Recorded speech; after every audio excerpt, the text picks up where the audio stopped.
আসেন বোঝার চেষ্টা করেন আল্লাহ পাক আমাদেরকে কেন বানিয়েছে, কি জন্যে বানিয়েছে, কি কারণে বানিয়েছে, এগুলো জানা আমাদের প্রথম দায়িত্ব রয়েছে। কেননা মায়ের পেটে আল্লাহ আমাদেরকে কত সুন্দর করে বানালেন। এ যুবকেরা, বাপ আর মা আল্লাহর হুকুমে তারা এক জায়গায় যখন হয়, বাপের শরীর থেকে হাজারো লক্ষ কোটি কোষ তোমার আমার মতো ছুটতে লাগে, সবাই মারা যায়। একজনকে চান্স দেওয়া হয় যে কিনা মায়ের রেহেমের মধ্যে যেতে পারে। ওই রেহেমের মধ্যে যাওয়ার পরে 41 দিন পর্যন্ত ওটা একটা গোল গোস্তের টুকরা মতো পড়ে থাকে, তরল পানির মতো। 41 দিন থেকে ওটা আস্তে আস্তে ডিজাইন শুরু হয়। এই যুবকেরা, তরুণীরা, বাবেরা, ওই ডিজাইন হতে হতে 120 দিন হয়ে যাবার পর আল্লাহ পাক তার মধ্যে রূহকে ফুঁকিয়ে দেয়, যেটাকে বলা হয় আত্মা, জান। তখন বাচ্চাটা নড়ে ওঠে। ওই মায়ের পেটে চিন্তা করে দেখেন, কে আপনাকে এত নখুঁত করে গোস্ত তৈরি করলো, রগ রিসাগুলো দিল, একটা সঙ্গে আর একটা যদি ঠেকে যায় সঙ্গে সঙ্গে যন্ত্রণা শুরু হয়ে যাবে। এইভাবে নিখুঁত ভাবে তৈরি করে চামড়া দিয়ে লেপে দিয়ে আপনাকে মায়ের পেটে কে তৈরি করলেন, কেন তিনি তৈরি করলেন এবং সময় মতো দুনিয়া জমিনে তিনি পাঠিয়ে দিয়ে এ যুবকেরা, বাপেরা, মায়েরা, আস্তে আস্তে আপনি দুনিয়াতে চলে এলেন। ছোট্ট ছোট্ট দুটো চোখ রয়েছে, আপনি দেখতে কিন্তু ঠিকভাবে পাচ্ছেন না। কান রয়েছে, শ্রবণ শক্তি ঠিকভাবে নাই। আপনার জবান রয়েছে, কথা কিন্তু নাই। আস্তে আস্তে সময়ের সাথে সাথে আপনার মালিক আপনাকে এই চোখে রশ্মি দিচ্ছে, কানে শ্রবণের ক্ষমতা দিচ্ছে। আস্তে আস্তে আপনার জবানে কথা ফুটাচ্ছে। সেই রবের জন্য কি করলাম, তেনার জন্য কি করলাম?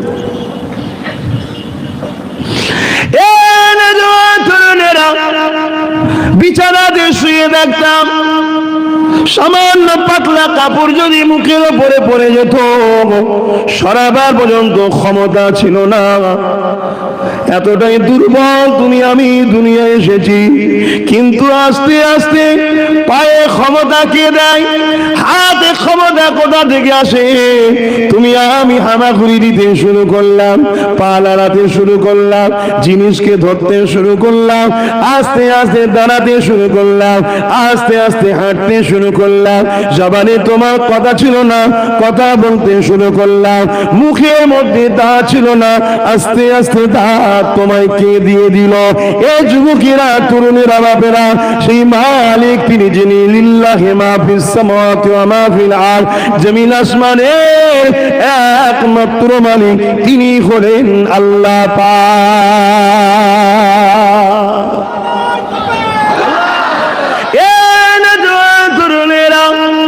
তিনি তোমাকে আমাকে চলা শিখিয়ে দিলেন, কথা বলা শিখিয়ে দিলেন, সব হয়ে গেল।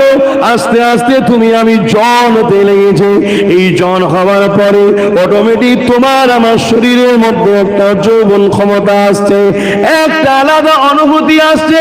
ওই অনুভূতি তোমাকে একা একা ভালো লাগবে না, আল্লাহ তাই তোমার জন্য জুড়িও বানিয়েছে। এই যুবকের আবার চিন্তা করে দেখো, আবার এই যৌবনকে পার করে দিয়ে অটোমেটিক আস্তে আস্তে বার্ধক্য আসতে লেগেছে।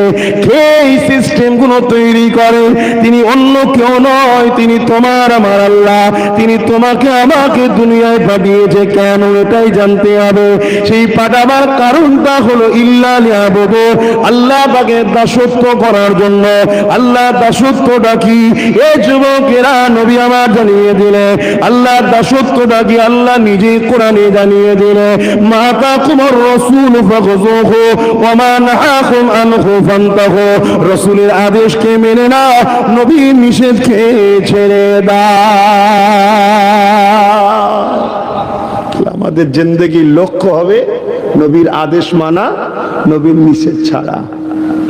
যদি আমার কোনো যুবক ভাই মনে করে যে এই বয়সে একটু ফুর্তি করে নাও, কাল তো মরে যাব, সব বেকার হয়ে যাবে, না, তুমি যদি ইসলামের অনুসারী হও, বেকার আবার কিসের? তোমাকে উঠানো হবে। যিনি কায়নাতকে বানিয়েছেন, বিনা খুঁটিতে আসমানকে রেখেছেন।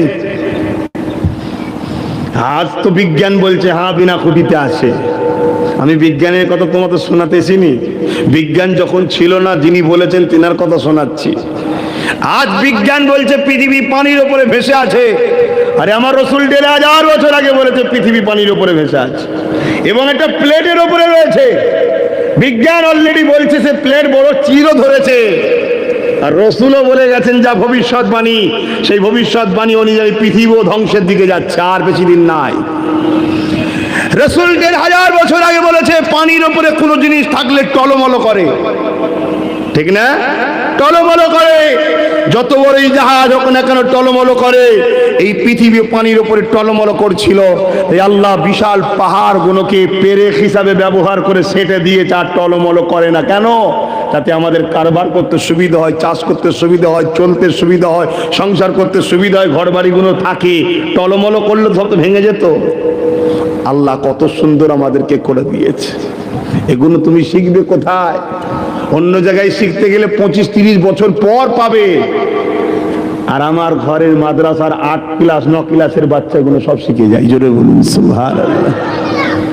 শুধু এরা চিটিংবাজি করতে পারে না, ধাপ্পাবাজি করতে পারে না, ঘুষ দিতে পারে না, জুলুম করতে পারে না, তাই এরা একটু পিছিয়ে থাকে।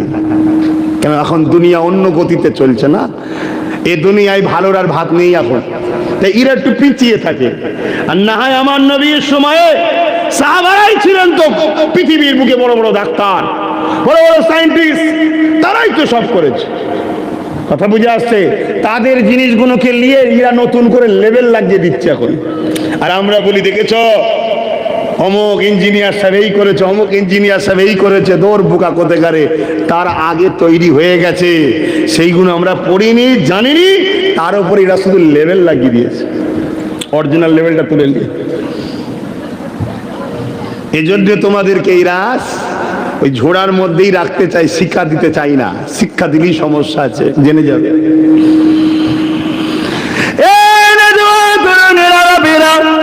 একজন মাদ্রাসার ছাত্র, তার আল্লাহ কত সম্মান দিয়েছে শোনো। যখন সে শিক্ষার জন্য এগিয়ে যায়, আল্লাহর ফারিস্তারা তার পায়ের তলাতে নিজের ডানাগুলোকে পরগুলোকে বিছিয়ে দেয়। মাদ্রাসার ছাত্ররা প্রতিদিন যখন শিখতে যায়, ওই তোলাবাগুলো ফারিস্তাদের ডানার উপর দিয়ে হেঁটে হেঁটে শিখতে যায়। কেন এই সম্মান তারা পায়? কেন? তারা ইনসাফে শিক্ষা শেখে, তারা সত্য শিক্ষা শেখে, তারা ন্যায় শিক্ষা শেখে, তারা আল্লাহকে খুশি করার জন্য শিক্ষা অর্জন করে। এই জন্য আল্লাহ তাদের এত সম্মান মর্যাদা দিয়েছে। এই যুবকেরা, তরুণীরা, বাপেরা মাত্র 6-7 বছর বয়স হযরতে পীরানে পীর দস্তগীর বড় পীর আব্দুল কাদের জিলানী এইভাবে যখন মাদ্রাসা, ছোট মাদ্রাসা থেকে বড় মাদ্রাসার জন্য শহরের দিকে যেতে লেগেছে, এই সময় রাস্তাতে ডাকাতের দলেরা তিনাকে বন্দী করে ফেলেছে। সবাইকে বন্দী করে ফেলার পর সবার কাছে যা ছিল সেগুলোকে লুণ্ঠন করে নিয়েছে। কিন্তু দেখা যাচ্ছে হযরতে বড় পীর তখন বয়স 6-7 বছরের বাচ্চা, হুজরামা দাঁড়িয়ে রয়েছে। ওই সময় ডাকাত দলের সর্দার বলল ওই বাচ্চার কাছে কিছু দামি দামি জিনিস দিয়ে দিতে পারে। হিরে দানা, তখন তো ব্যবসায়িক ভাবে হতো রে বাবা। এই দেশ থেকে ওই দেশে যা যা বড়রা নিয়ে যেত ব্যবসা করে, সব চেক করে বলছে নেই। আরে ভালতারা দেখো, আবার বলছে নেই। বড় পীরকে ডাকাত দলের সর্দার ডেকেছে, তখন ওনার বয়স ছোট, 6-7 বছর বয়স। ডেকেছে, কাছে এই বাবা তোমার কাছে কিছু আছে? বলছে হ্যাঁ আছে। দুবার চেক করা হয়ে গেছে, একবার না বললেই তো হয়ে যেত। বলেন, এই যে না বললো না, ওই বয়সে মিথ্যা কথা বললো না, এই শিক্ষাটা কে দিয়েছে? এটা কোথা থেকে পেয়েছে বলুন? এটা মাদ্রাসা থেকেই পাওয়া যায়। আর নাই খেয়াল করে দেখুন না কি হচ্ছে, খেয়াল করে দেখুন। আজকে সমাজের যারা বড় বড় মাথায় বসে আছে, তারা তো দিন রাত দেরিও মিথ্যা বলে, শুয়েও মিথ্যা বলে, ঘুমিয়েও মিথ্যা বলে, বলে না? বলে না? আর দেখুন, তখন ডাকাত দলের সর্দার বলছে তুমি আমার সঙ্গে খেলা করছো, তোমার ভয় লাগে না? ওইটুকু বাচ্চা বয়সে তখন বলছে আল্লাহ ছাড়া কাউকে ভয় লাগে না। জোরে বলুন সুবহানাল্লাহ। আর আমাদের ভয় লাগে না? লাগে না? বলবেন তো, হাবলদার দেখলেও ভয় লাগে। এখন ঘরের দরওয়ান যে পাহারা দিচ্ছে তাকে দেখলেও ভয় লাগে। কি লাগে না? লাগে না? আর মাদ্রাসার ছাত্র অল্প বয়সে জিজ্ঞেস করুন, আল্লাহ ছাড়া কাউকে ভয় করি না, তাই তারা মিথ্যা কথাও বলে না, আর অন্যায় দেখলে হাতও মিলাতে পারে না। জোরে বলুন সুবহানাল্লাহ। যুবকেরা, জিন্দগিটাকে কোন রাস্তা দিয়ে তুমি আমি কাটিয়ে দিলাম। আল্লাহ তোমাকে আমাকে যদি কানা করত, তাহলে তো এই দুনিয়ায় কেউ তোমাকে গুরুত্ব দিত না। আল্লাহ যদি তোমাকে আমাকে পায়ে প্যারালাইসিস পঙ্গ করে দিত, এই দুনিয়া তোমাকে আমাকে কেউ গুরুত্ব দিত না। আল্লাহ যদি তোমার আমার জবানে কথা না দিত, এই দুনিয়ায় তোমাকে আমাকে কেউ গুরুত্ব দিত না। আল্লাহ এত সুন্দর জিন্দগি দিল, ক্ষমতা দিল, তাকত দিল, যুবক বানালো। তোমার আমার উচিত আল্লাহ দিনের উপরে মজবুত হয়ে থাকা, আল্লাহকে ধরা, আল্লাহকে খুশি করা, নবী সুন্নতে জীবন করে দেওয়া। কিন্তু তা না করে শয়তানদের চক্রান্তে পড়ে আমাদের ঘরে ছেলেরা মেলাতে ভিড় করে, ফাংশনে ভিড় করে, যাত্রাতে ভিড় করে, খেলাধুলার মধ্যে মত্ত হয়ে আছে, নেশা পানিতে মত্ত হয়ে রয়েছে। মনে রেখে দিও, এখনো সব ইবলিসের চালাদের কাজ আতে করে তুমি আমি আল্লাহ ভুলে যায়, নবী ভুলে যায়, দুনিয়া দুনিয়া দুনিয়া লোভ লালসায় জড়িয়ে যায়, তোমার আমার আখিরাতটা বরবাদ হয়ে যায়। তাই নিজের ভালো নিজে বুঝতে শেখো। পরিবর্তন হয়ে যাও আমার ঘরের বাইরা, পরিবর্তন হয়ে যাও আমার কওমের যুবকেরা। আসো মসজিদের দিকে, আসো রাসূলের মাদ্রাসার দিকে, আসো কোরআনের দিকে। এই জিন্দেগিতে তুমি তোমার যেটা মনে করো ওটা কিন্তু শান্তি নয়। শান্তি একমাত্র যিনি দিতে পারে তিনি আমিন আল্লাহর সুন্নাত অনুযায়ী যারা চলে, শান্তি একমাত্র যিনি দেন তিনি হলেন আল্লাহ পাক।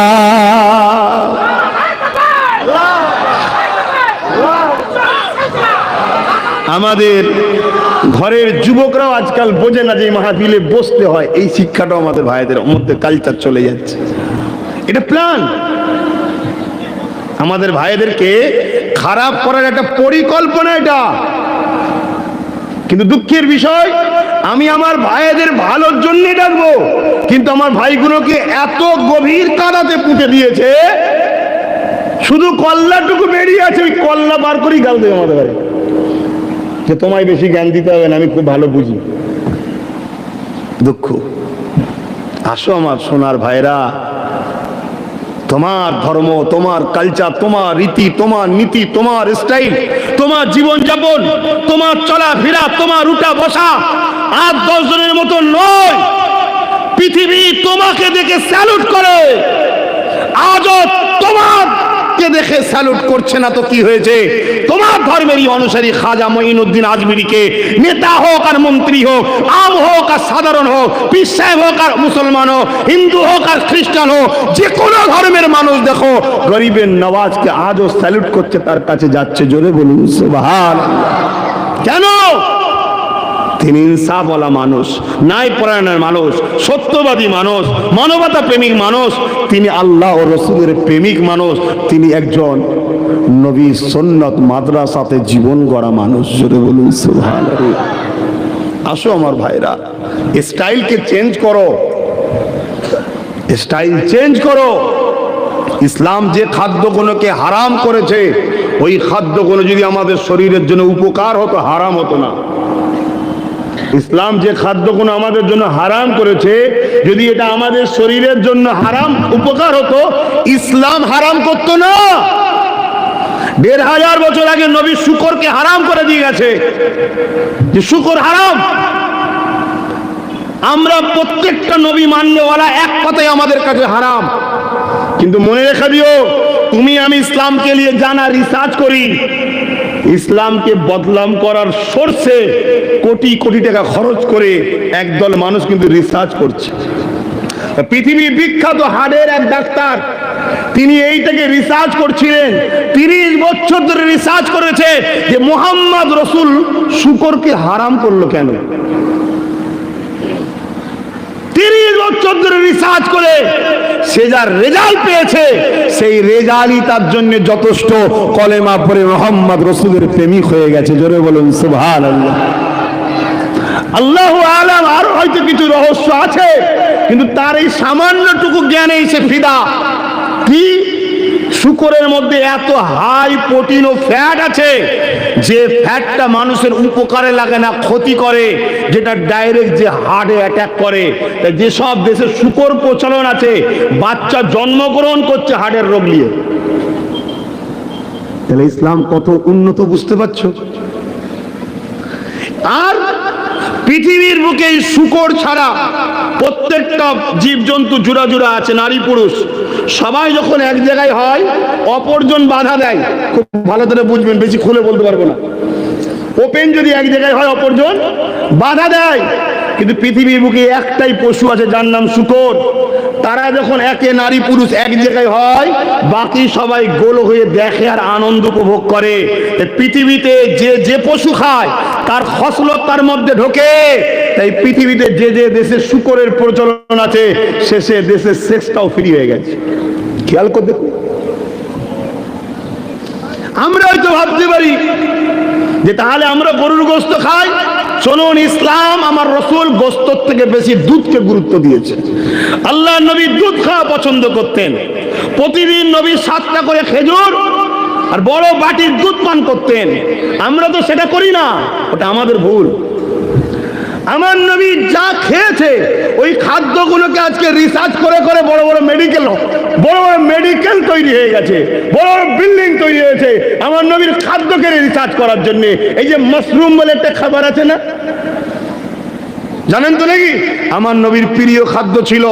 আজকে ওই মাশরুম নিয়ে রিসার্চ হচ্ছে যে মাশরুম এমন একটা ভালো খাদ্য যে মানুষের বুড়াপানটাকে কন্ট্রোল করে। আমার নবী খেজুর পছন্দ করতেন। খেজুর খেলে পৃথিবীতে রিসার্চ হচ্ছে যে কারো যদি রক্ত শূন্যতা থাকে, রক্ত কম হয়, তার জন্য খেজুর এমন একটা উন্নত ফল, তার রক্ত শূন্যতাকে খুব দ্রুত সমাধান করে দেয়। জোরে বলুন সুবহানাল্লাহ। আল্লাহ নবী কদু পছন্দ করতেন। কদু বোঝেন তো আপনারা? মনে হয় লাউ বলেন না, কদু বলেন। আমার কদু পছন্দ করতে। এই কদুকে নিয়েও রিসার্চ হচ্ছে যে মোহাম্মদ রসুল কেন পছন্দ করতেন। হ্যাঁ, নিজেকে চিনতে পারলাম না। লাস্টে তার পিছনে ছুটছি, কে আমাকে হারাম দারু খাওয়াচ্ছে, কে মদ খাওয়াচ্ছে, কে গেঁজা খাওয়াচ্ছে, কে আমাদেরকে খারাপ দিকে নিয়ে চলে যাচ্ছে। সিনেমা, টিভি, গান, যাত্রা, ফাংশন ধরিয়ে আমাদেরকে ভুলিয়ে রাখছে। অথচ আমরা আজ থেকে 100 বছর আগে তাম পৃথিবীকে আমরা পরিচালনা করেছি। আর 100 বছরের মধ্যে আমাদেরকে এই সব ধরিয়ে আমাদেরকে এর পিছনে ঢুকিয়ে দিয়েছে। আমরা ওই নেশা নিয়ে, গান নিয়ে, যাত্রা নিয়ে ব্যস্ত। আর আমাদের চোখের আড়ালে তারা তাদের গুলোকে শিক্ষিত করছে, করে আমাদের মাথায় বসিয়ে দিয়ে আমাদেরকে গোলাম বানাচ্ছে। কথাটা কি কষ্ট হলো? কথাটা কি কষ্ট লাগছে? একটু বোঝেন আমার যুবকরা। যতটা সহজ মনে করছেন, দুনিয়া এত সহজ নয়। যাকে দরদি মনে করছেন সে দরদি নয়। দরদি তো সে যে আপনাকে রসুলের রাস্তা দেখায়, আল্লাহর রাস্তা দেখায়, আপনার মালিককে যে চেনায়, সেই হলো প্রকৃত দরদি। 10 লাখ 20 লাখ টাকা দিয়ে দিল দরদি না, দরদি নয়। ও ধান্দা কিছু আছে। প্রকৃত দরদি হলো সে যে আপনাকে আল্লাহ চিনাবে, রসুল চিনাবে, সেই হলো দরদি। মুসলমান ঘরে ছেলে মেয়েরা, তরুণেরা, এ নবী পাকের প্রেমিকেরা বুঝার চেষ্টা করে। আল্লাহ পাক কত সুন্দর করে আমাদেরকে খাবারের ব্যবস্থা করে দিলেন। এ দুনিয়ার মানুষেরা কখনো কি ভেবে দেখেছে আল্লাহ তো এক ধরনের খাদ্য দিতে পারতেন, তোমরা শুধু এটা খেয়ে বেঁচে থাকবে, সব খাবারকে ব্যান করে দিতে পারতেন। আল্লাহ তা করেনি। ফলের দিকে যদি যাও, হাজারো রকমের ফল রয়েছে। আমরা যে সবজির দিকে যাও, হাজারো রকমের সবজি রয়েছে। আমাদের জন্য আল্লাহ কত কিছু খাদ্য বানিয়েছে। এক একটা খাদ্যের এক রকম টেস্ট রয়েছে, এক একটা খাদ্যের এক রকম গুণ রয়েছে, এক একটা খাদ্যে এক রকম উপকার রয়েছে। কোনটায় ভিটামিন এ আছে, কোনটায় ডি আছে, কোনটায় সি আছে, নানা রকম জিনিস আল্লাহ আমাদের জন্য বানিয়েছে। এই যুবকেরা, তরুণীরা, বাবেরা, কখনো কি ভেবে দেখেছেন আল্লাহ যদি জমিনে পানি দেওয়া বন্ধ করে দাও, শুধু পানির কথা না বলছি, ডেলি আমরা যদি ভাবে গড়ে 1 লিটার করে যদি পানি ধরা হয়, পৃথিবীতে 700 কোটি মানুষ আছে, 700 কোটি লিটার পানি ডেলি ভেবে দেখো, কিন্তু 1 লিটারে তো হয় না। গোসল করতে লাগে, উযু করতে লাগে, পান করতে লাগে, নানান প্রয়োজনে লাগে, চাষে বাসে লাগে। কে আপনাকে এত পানি দেয়? সে আল্লাহর ঋণটা কি করে শোধ করবেন? এ যুবক, তোমাকে দুনিয়ায় ছাড় দিয়েছে, ছেড়ে কিন্তু দেয়নি। তোমার জিন্দেগিটা কিভাবে চলা দরকার, তোমার উঠা দরকার ফজরের বেলা, আসসালাতু খায়রুম মিনান নাওম। যখনই বলেছে ঘুম থেকে নামাজ উঠতে, তোমার উঠে যাওয়া দরকার। সুন্দর করে তোমাকে মুখ ধুতে হবে, উযু করতে হবে। এক কথায়, কিছুদিন আগে একটা বিমার হয়েছিল, ওই বিমারের মেডিকেল এখনো পর্যন্ত সাকসেসফুল ভ্যাকসিন হয়নি, ওই বিমারে এখনো সমাধানের ওষুধ পাওয়া যায়নি। এই যুবকেরা এটা ব্যবসা করে নিল, কোটি কোটি টাকার ভ্যাকসিন দিয়ে ব্যবসা করে নিল। যাদের ভ্যাকসিন দেওয়া হয়েছে তাদের আবার করোনা রোগ দেখা দিয়েছে, তাহলে সাকসেসফুল হতে পারে না। কিন্তু ডাক্তার বলেছে এই বিমার থেকে রক্ষা পাওয়ার একটা পরামর্শ দিতে পারি। কি পরামর্শ? ভালো করে হাত ধুতে হবে, ভালো করে মুখ ধুতে হবে, নাকের নরম বানি অংশ পর্যন্ত ধুতে হবে, এমন করে ভালো করে কোনই পর্যন্ত ধুতে হবে, ভালো করে মুখ ধুতে হবে, ভালো করে হাত ধুতে হবে। যখনই বাইরে থেকে আসবে এখনকে ভালো তারে ধোবে, কিন্তু ডাক্তার একবার বললো না উঁচুটা করে নেবে, কাজটা মিটে যাবে বলেছে না, বললেই তো একটা অসুবিধা আছে, শুনছেন না? কিন্তু 1500 বছর আগে আল্লাহ নবী আমাদেরকে শিক্ষা দিয়ে গেল, এমন একটা শিক্ষা। কি শিক্ষা? ভালো তারে হাত দো, ভালো তারে গড়গড়া করো, এমনকি পানি তুলে উপর দিকে গড়গড়া করো 3 বার, নাকের নরম অংশ পর্যন্ত পানি পৌঁছাও 3 বার, ভালো তারে মুখমণ্ডল ধো, কানের লতি থেকে নিয়ে এইভাবে চুলের গোড়া, দাড়ির গোড়া পর্যন্ত, উলকমি পর্যন্ত ভালো তারে মশা করো ধো। আবার কি বললেন? হাতের কিনু পর্যন্ত ধো, পায়ের টাকনু পর্যন্ত ধো। এ যুবক, তাই রিসার্চ বলছে এই মহামারীতে নামাজীদের কোনো অসুবিধা হয়নি। আরো জোরে বলুন সুবহানাল্লাহ। আল্লাহ, কেন? তারা তো প্রতিদিন নামাজ পড়তো, তারা তো উজু করেই রেখেছে প্রতিদিন। শুনছেন তো আমার ভাইরা? শুনুন আমার যুবকরা, আসুন আমার রাসূলুল্লাহ সুন্নতে আসুন, ইসলামে আসুন। শান্তি যদি পেতে চান দুনিয়া ও আখিরাতের, এত ছুটে এত এঁচড়ে শান্তি নেই। হতে পারে আপনার 2 তলা বাড়ি, 2টো গাড়ি, ঘরের খবর আপনি তো খুব ভালোই জানেন, বলুন শান্তি আছে? শান্তি নেই। হতে পারে ভালো মন্দ খাচ্ছেন, হজম হচ্ছে না, সমস্যা। কিন্তু আমার রাসূলের সাহাবা, এক সাহাবী শুধু উদাহরণ দিচ্ছি, প্রতিদিন ফজর বেলা নামাজ পড়ে, সালাম ফিরাবার সাথে সাথে চলে যায়, দোয়া করে না, চলে যায়। তো একদিন এক সাহাবী রাসূলকে আগে বলেছে, হ্যাঁ আচ্ছা আচ্ছা আচ্ছা, হ্যাঁ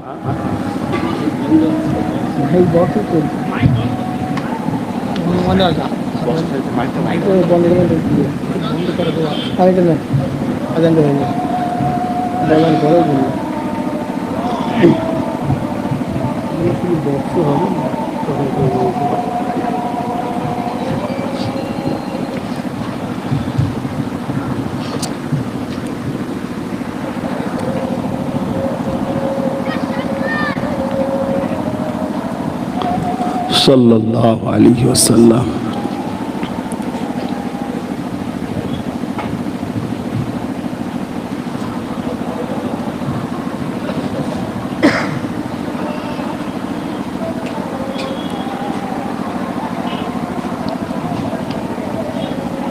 সাল্লাল্লাহু আলাইহি ওয়াসাল্লাম।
দরুদ শরীফ আল্লাহুম্মা সাল্লি আলা সাইয়্যিদিনা মাওলানা মুহাম্মদ ওয়া আলা আলিহি।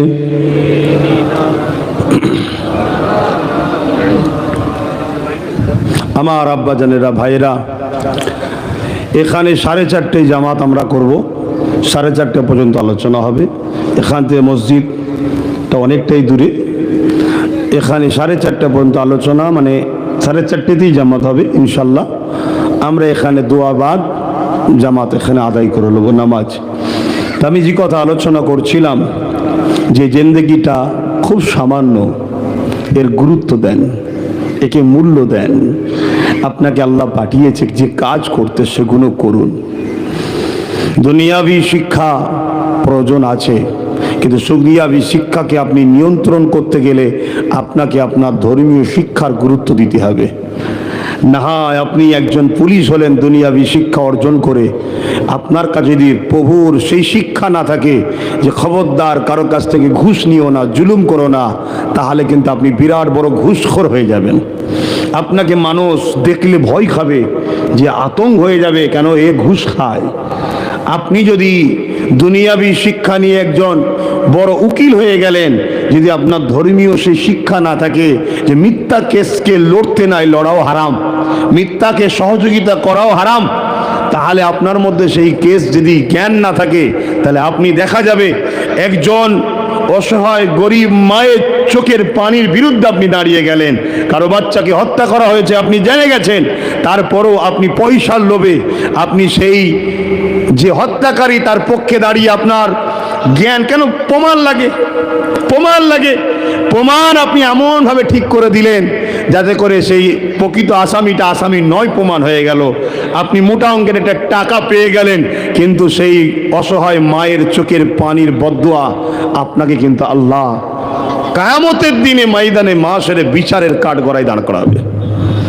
দুনিয়ায় সিস্টেম চলার জন্য বিচার আছে, হবে, চলবে, কিন্তু আমাদের খালেক ও মালিক তিনি আমাদের বিচার নিবার জন্য একটা দিন রেখেছে, সুম্মা নুফিকা উখরা ফাইযা হুম কিয়ামুন ইয়ানজিরুন, যেটা হলো ময়দানে মাশর বিচারের দিন। সেদিন হিসাব নেওয়া হবে। হাসে সেই নবী পাকের দিকে যিনি আমাকে আপনাকে অসভ্যতা সমাজ থেকে বাঁচিয়ে সভ্যতা সমাজ দেখিয়েছেন।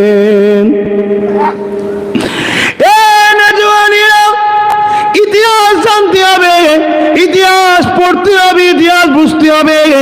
আজ থেকে 1500 বছর কিছু কম বেশি আগে এই পৃথিবীর জমিনে যেমন মায়েদের কোনো সম্মান ছিল না, মেয়েরা যখন জন্মগ্রহণ করত ওই নারীগুলোকে জেন্ত পুঁতে দেওয়া হতো, নারীদেরও কোনো সম্মান ছিল না। আল্লাহ নবী, নূহ নবী, দয়া নবী এই পৃথিবীর জমিনে এসে নারীদের মর্যাদা দিয়েছে, দুনিয়ার মানুষকে বুঝিয়েছে তোমরা নারীগুলোকে কেন হত্যা করে ফেলো, নারীগুলোকে কেন জেন্ত পুঁতে দাও। তারা বলতে লেগেছে মুহাম্মদ নারী কোনো অশুভ, নারীর কোনো বাঁচার অধিকার না।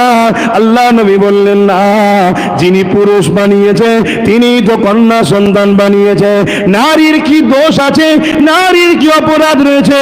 মালিক পৃথিবীর জমিনে নারী পুরুষের মাধ্যমে এই পৃথিবীর মনুষ্য জাতির বিকাশ করতে লেগেছে। এই পুরুষেরও যেমন প্রয়োজন আছে, নারীরও তেমন প্রয়োজন আছে।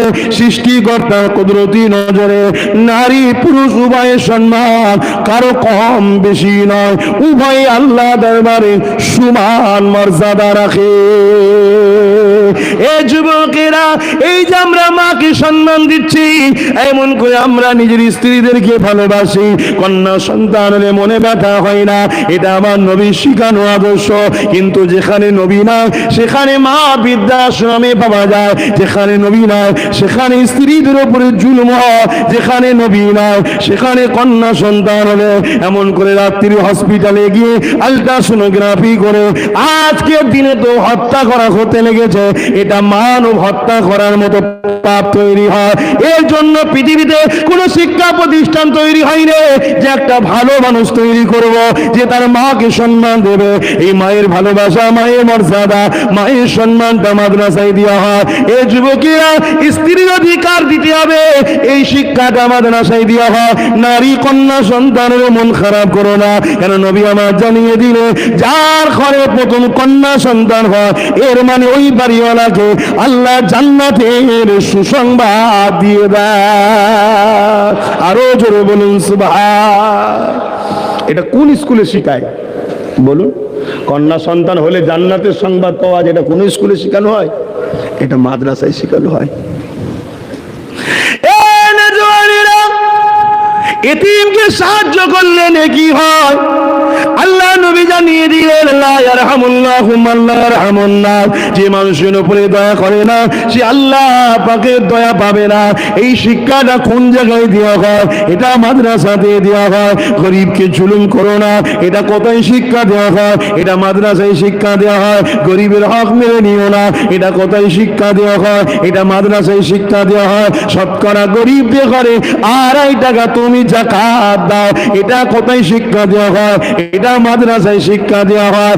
এই যুবকেরা তরুণেরা এমন কি শুনে রেখে দাও, নিজের রাষ্ট্রকে ভালোবাসো। রাষ্ট্রকে ভালোবাসা এটা আমার নবীর সুন্নাত। রাষ্ট্রকে ভালোবাসলে নেকি হয়, সওয়াব হয়। এই শিক্ষা দেশকে ভালোবাসা শিক্ষা কোথায় দেওয়া হয়? এটাও মাদ্রাসাতে দেওয়া হয়। তাই তো ব্রিটিশরা যখন এই দেশকে দখল করে রেখেছিল, ব্রিটিশদের বিরুদ্ধে অনেকেই আওয়াজ তুলেছে, কিন্তু ব্রিটিশ কারো আওয়াজে ঘাবড়ায়নি। কেন জানে? এই আওয়াজের দম নেই। কিন্তু যেদিন হযরত আব্দুল আজিজ মুহাদ্দিদ দলবি বলল চলো ব্রিটিশদের বিরুদ্ধে লড়াই করা ফরজ, সেদিন কিন্তু ব্রিটিশদের পা কেঁপে গিয়েছিল। কেন জানে? এরা মাতৃভূমির জন্য লড়বে, নেকির জন্য, আল্লাহর খুশির জন্য লড়বে। আর যারা আল্লাহর খুশির জন্য লড়ে তাদেরকে কখনো পরাজিত করা যায় না। জোরে বলুন সুবহানাল্লাহ। যেমন 80 বছর ধরে প্যালেস্তাইনকে পরাজিত করা যাচ্ছে না। কেন? মসজিদে আকসা আল্লাহর খুশির জন্য লড়ছে। বোঝাতে পারছি তো? অত এই শিক্ষা মাদ্রাসায় দেওয়া হয়, কিন্তু আমরাই মাদ্রাসা সম্বন্ধে জানি না। আমাদেরই যদি কওমের মানুষের মাদ্রাসার উপরে গুরুত্ব না থাকে তাহলে কি আর হবে? আল্লাহ নবী জানিয়ে দিলেন জান্নাত ছেলেদের পায়ের জান্নাত, মায়ের পায়ের তলাতে। যে মাকে 1500 বছর আগে ছেলেরাই হত্যা করে দিত, ওই মাকে আল্লাহ জান্নাত বানিয়ে দিল। ওই মায়ের মর্যাদা রাসূল জান্নাত বানিয়ে দিল। ওই মায়ের পায়ের তলায় ছেলেদের জান্নাত করে দিল। এই শিক্ষা মাদ্রাসাতে দেওয়া হয়।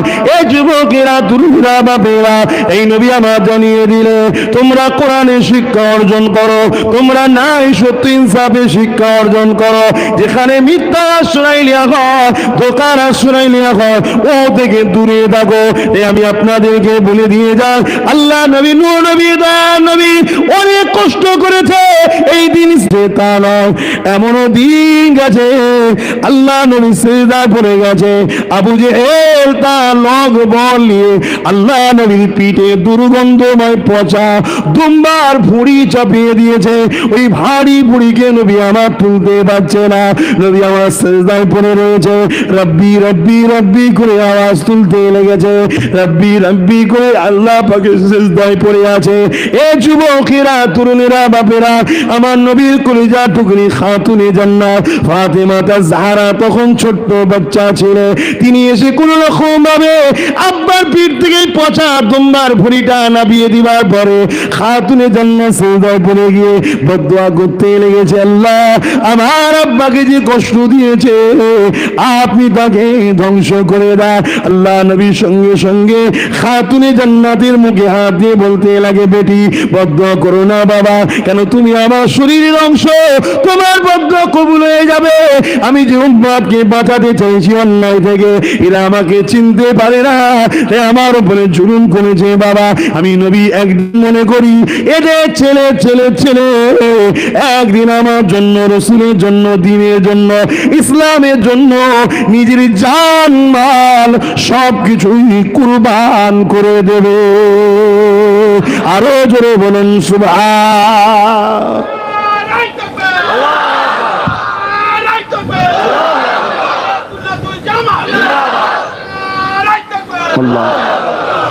সেদিন নবী যদি বদদুয়া করতো এই পৃথিবীটা থাকতো? আপনারা কি বলেন, থাকতো? এই জ্ঞান আছে তো, শিক্ষা জানেন তো? এই কায়নাত আল্লাহ তৈরি করেছে আমার রসুলের জন্য, থাকতো না, সব শেষ হয়ে যেত।